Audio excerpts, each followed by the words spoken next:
Hey guys, how's it going? And today I'm bringing you a replay of the Tier 9 US Navy carrier, the Essex. This replay is sent in by Wo9. He really wanted to show me this replay, and I think it was really entertaining. And I thought you guys would really enjoy it because it's one of those games where, well, it's kind of like the last one where it's a really large comeback from an almost inevitable defeat. And I'm kind of sorry that the last one was uncommentated. I meant to get another one out right away because that was just a replay I was putting up for somebody. But due to how my scheduling is right now, I'm really busy at the moment, so the videos that I'm putting up are basically going to be a little off schedule. They're going to be a little late, so I'm apologizing for that. But anyway, going into this replay, yeah, it's definitely a high tier game. We got a lot of tier 9s, bunch of tier 8s, I do believe. I do not know if there's any tier 10s. There might be a few on the enemy team. But to start the match off, we gotta launch all these planes. And you're not gonna see me do a lot of carrier replays. I don't like doing them. They're not great for the replay system at the moment. And they're not that entertaining unless you're just doing highlights, because you have to launch all the planes, you have to send them to the target. Then they hit the target, which is the entertaining part. The only issue is replays don't show how you're aiming them with alternate fire. So you have no clue what the carrier driver's doing when he actually launches them. And then your planes come back and you have to land them all, restock them all, launch them again, and send them to a different target. It's just a really lengthy process that it's kind of boring to watch. But it's kind of interesting to watch in this one just because you can see what the team is doing. I think this was just on the eve of the 5.6 patch when they redid the team killing system. That's why you see a pink Fletcher. This was just when they redid a couple of things. I'm not quite sure. I have a bunch of replays saved up that are from all over the place. So yeah, you'll probably get some that are from the current patch and some that aren't pretty soon. It just depends what I choose to upload and what I have time to upload. So, Woe is running 1 fighter, 1 torp bomber, and 3 dive bombers. And you can see his fighter and the dive bombers all have 7 planes in their squadron. So he does have the 5th captain skill that gives that extra plane. And I forget what he's up against. I'll be able to tell once he zooms over some enemy planes. He's up against another Essex. Alright then. But he's kind of holding back. He's letting his fighters get stuck in with the enemy fighters, which the enemy carrier has 2 fighters, so that really sucks for Woe's planes. He's really going to have to use that fighter squad as a distraction, but it's not going to help the Atago from taking 1 torp. Alright, Atago did good dodging that, which you can angle slightly behind the enemy ship if you think they're going to turn in, and you actually might land some decent shots on the target.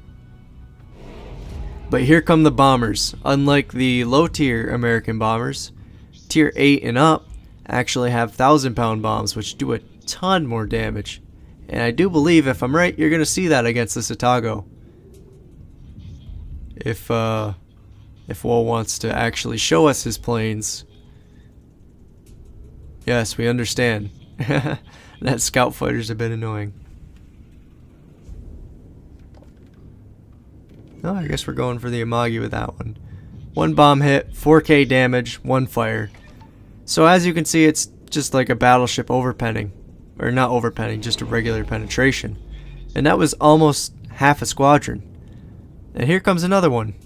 And our friendly team's just pouring fire into this poor guy. There's another fire, another bomb hit. Not quite sure what that one did. But now we have that dot effect of the fire ticking off for us, which is always a good thing to have.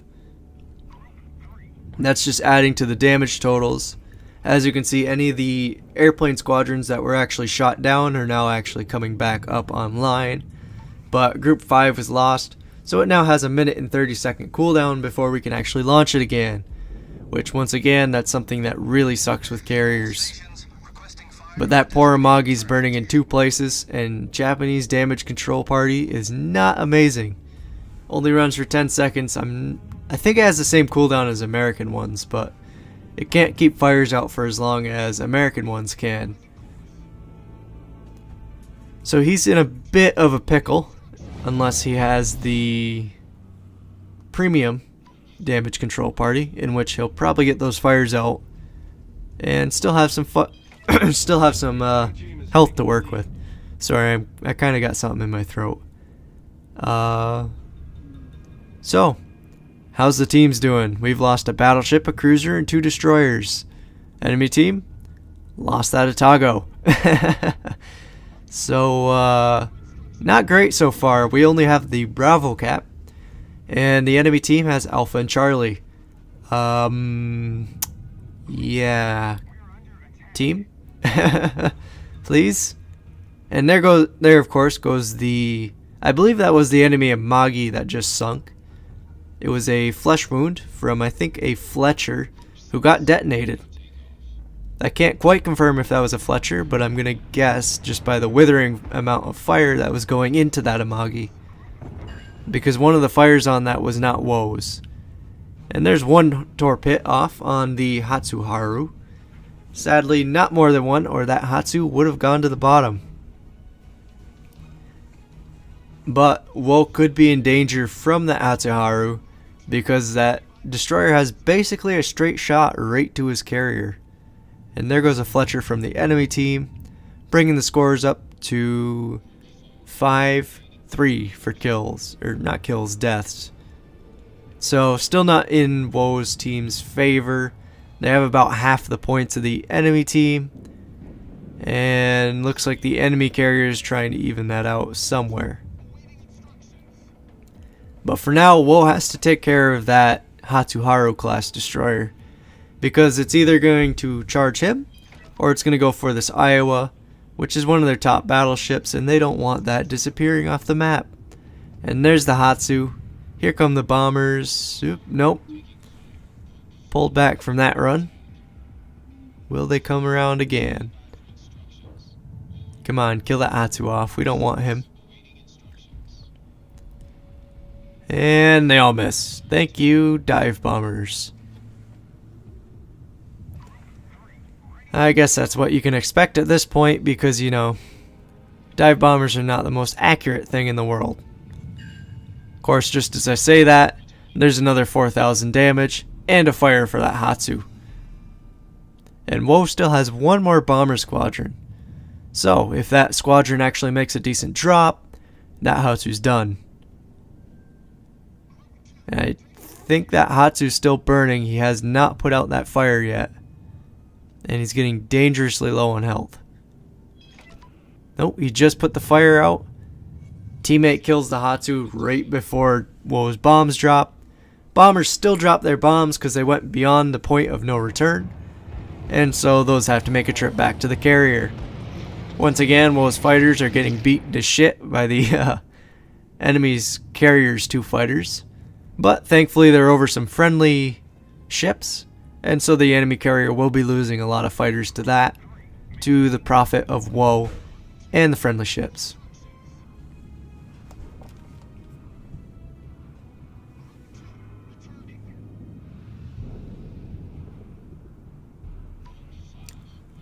Now we just gotta wait for the planes to restock all over again.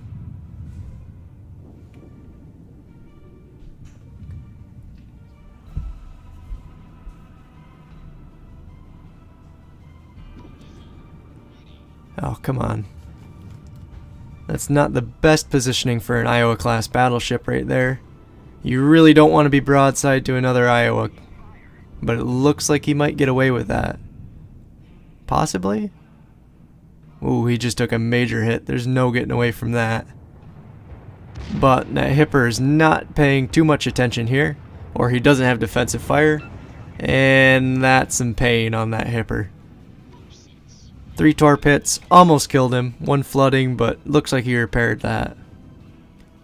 Iowa's trying to take him out before the Iowa itself dies. Sadly, that doesn't happen. Broadside Iowa, not the best Iowa. It really doesn't have any armor over there. But at the time, at this point, you have to pay attention to the ships up north, not quite the ships in center, because the ships up north are the ones that are going to make a difference as they start to push down. The B cap's starting to get taken away, but we just about captured the A cap, and there it is. Woe's team has lost a lot more ships than the enemy team has, which is not good for them. They're still down just about half of, they're down about double of the enemy points. So not really good for them. Once again, I can't really math. Not my fault. It's also late and I'm tired. I'm just kind of working to get one of these videos out because I really wanted to show you guys this replay because I think what happens next is really pretty damn cool. And so we got some bombers going in here. I think we're targeting that Fletcher. Come on, we need some decent hits. Take out that poor Fletcher. Nope. Come on, enemy fighters are coming in. You gotta get them off before then. Go, dive bombers, go. Go, go, go, go, go. Oh, come on, 2 incapacitations. That's it? No damage? That's pathetic. Now what the enemy carriers should have done right here is switch their fighters over to the squad that's actually bombing at the time, because that'll mess up the carrier more than chasing around a bomber squadron that's not doing anything. That's just leading him around on a wild goose chase. And finally he gets some bombs to hit, and he does set 2 fires. If that Fletcher repaired any of those incapacitations, he's gonna burn for quite a while, and that's 2 fires. So that'll be quite painful to him. But as you can see now, Woe's team is down to him, a battleship and 2 cruisers, against another carrier, 2 battleships, 3 cruisers, and a destroyer. And it's 300 to 900. So the enemy team has triple of Woe's team's score, and that's just horrible. I mean, that's inevitable defeat. Sorry. I mean, at that point you're basically going, alright, how much damage can I get in before my team loses? And that Iowa just took a huge hit. That is not good for Woe's team. And he's facing off against Nagato. Should be an easy one fight if he doesn't want to sit there broadside to him. And Woe just got spotted, and there's fire coming in on his ship from the enemy Rune and Iowa, which is not good at all. And there's the hit. Huge hit, taken off almost, or over a quarter of his health. It looks like about a third. And that had to be from the Iowa. That was just a massive, massive hit to Woe. And of course, Woe tries to hit the Iowa back. Rune's right behind it with the defensive fire. Iowa's got great anti-aircraft to supplement that. And he only gets 2 torps off. Not bad. If the Iowa had turned in, he probably would have dodged more. But we'll take what we can get at this point. Sadly, Woe lost his torp bombers, which is going to be a long wait before he can get those up again. But looks like the Iowa got that Nagato, which is really good for us, because that means we still have a battleship. And since we still have a battleship, that means we still have a ship that can actually take damage rather than a cruiser that could get citadeled at basically any angle. Well, I guess since it's a Iowa, it's not going to get citadeled at any angle because their guns aren't particularly punchy. But now we're sending the dive bombers back in on that Iowa. I do not think we got a flooding off on him, so he does still have damage control. But that Rune no longer has defensive fire, which will keep our dive bombers in a nice little tight spread as they go in to bomb the Iowa. 2 fires, 3 bomb hits, decent damage. Not quite sure why the replay is being a bit jaggy here, but I'm sure it'll fix itself. Another decent hit, 8,000 damage, 4 bomb hits and a fire.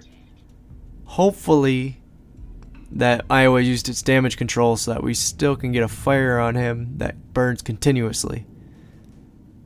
But we have more bombers. Another 2 hits. Enemy carriers trying to intervene. Woe's got the defensive fire up on his carrier to stop the enemy carrier from bombing him. And American CVs have really good anti-aircraft. And that looks like it might save him from taking torpedo. The sucky part is that Rune is really close and is absolutely pounding Woe with shots. And he's barely going to scrape by that bomb. Woe just hit half damage, or half health basically. And the enemy carrier is just being a douche with fighters. He really needs backup. But they've really brought it back. I mean, it looked really bad a while ago, and now it's 4-on-3. They actually have a ship advantage, and Woe's going in for the torpedo strike on this poor Rune.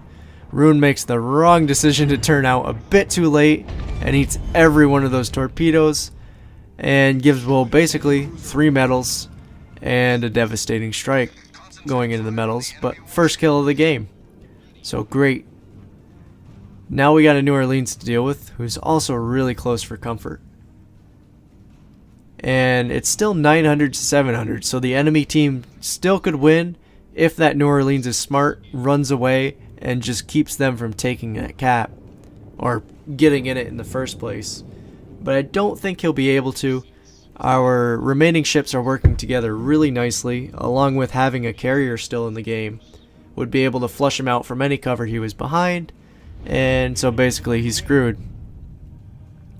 Of course, Woe's defensive fire is about to run out, and the enemy carrier still wants to kill him, basically. And rip that New Orleans. It's also American. It doesn't have side armor, buddy. Don't rely on that. And Woe pops his damage control. But the enemy carrier does have torpedo bombers coming in, so that is not good at all. At least you can still launch planes with torpedoes in your side, if those torpedoes ever reach their target. Like I said, Essex has really, really good anti-aircraft, and they didn't have many torpedo planes left, obviously. And look at that, enemy CV is parked right in C. And the points are really close now. They're only 50 points behind. They just have to kill this Essex or sit in the cap for the rest of the game, and they win. Against insurmountable odds, they actually pulled off a victory here. And that poor Essex is not going to survive this. I don't even think he pops his his defensive fire, because if I remember the replay doesn't even show it. Yeah, I'm going to guess he actually does, just by the spread of those bombs, because usually you wouldn't see that large of a spread. But then again, you have a counter bombing to that where we just did 14,000 damage and basically every single bomb hit. So does that Essex have defensive fire on or not? I don't quite know. I guess it doesn't really matter since he's going to die anyway. We got some torpedo bombers coming in, but the enemy carrier does have fighters up, which is a bit annoying. He can't get a good strike in with those torpedo bombers, and I think the enemy carrier might catch him, and there it is. But of course we got our flotilla of ships coming in to support. We just passed the enemy team in points.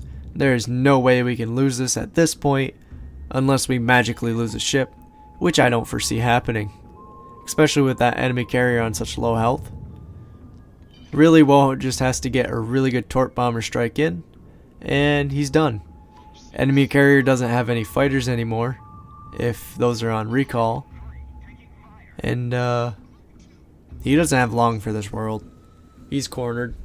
He's got planes on one side and enemy warships on the other. And here comes the torp bombers. Nope, they decided to do a magical loop as the team hit 1,000 points. And that'll end the game with a wicked comeback from Woe's team, just working together, pushing down from the north. Thank God that Iowa lived to provide that damage fire, or that long range fire for Woe, or else that battle probably would have ended differently. If that Iowa hadn't lived against that Nagato or they had rammed, I don't think the ships that were firing on Woe would have been taken out in time to actually save him. I think he would have died, and probably those cruisers would not have had such a good time pushing down from the north. So, really good job on Woe's team for pulling out that victory from what looked like a inevitable defeat. And of course, rolling into the first end screen, almost 500,000 credits earned, which is really good for a tier 9. He definitely profited on that. 7,000 experience, definitely good for researching the next carrier, though I know Woe has the Midway. There is no chance that he doesn't. I think he just likes to drop down to the Essex once in a while and club some tier... Yeah, Essex can see tier 7s. Club some poor tier 7s. I don't know why I didn't think it could, because there was a Nagato in that match. But he also earned a Confederate, a devastating strike, and a high caliber award. So there's some good flags in that. 12 torpedo hits, 22 bomb hits, which those are 1,000-pound bombs. They do a ton of damage. And for not running anti-aircraft, anti-aircraft loadout, he shot down 41 planes, which just shows he helped out the team. His fighters actually contributed, and his anti-aircraft probably shot down quite a few of those too. A lot of the incapacitations aren't worth mentioning because they were on that poor Fletcher that just got bombed to shit. 2 kills, 11 fires set from all the bombs, and of course 3 floodings from the torpedoes. So a really good game just based on the first end screen. And actually I wanted to point out with the second end screen that he did not finish top on his team. That Iowa that lived over the Iowa that survived the conflict with the Nagato actually scored more base experience than him, and the Pensacola was not too far behind. I mean, great job to those guys. A tier 7 keeping up in a tier 9 match, and a battleship that was just absolutely crushing it to beat out a carrier that did really, really well in a match like this. And most of Woe's team did great. They really carried their own weight, and they held out as long as they could in most accounts. And also good job to the 4 players on the enemy team who scored over 1,000 base experience on a loss, because that shows they also tried to pull their own weight, and they just tried really hard to pull out that win for their own team. And finally, getting into the last end screen, almost 45,000 in fires alone. Just in regular dots, he did about 45,000 damage. Without looking at anything else, that's half of a Yamato. But then you get down to bomb hits and torpedo hits. He did 90k in torpedoes and about 60 in bombs, which is just insane if you think about it. He took a huge chunk out of that enemy team, rolling in about 190,000 damage that match. So really good job to Woe, and really good job to that Iowa that actually beat him. I'm not sure if it's because that Iowa took a cap point, or if the Iowa just outdamaged him straight up. Who knows? Hard telling without seeing a replay. But I did want to share this replay out because it was a really, really good comeback. And I really didn't have a replay last week, which I apologize for. So, thank you guys for watching, and I hope you all have a great day.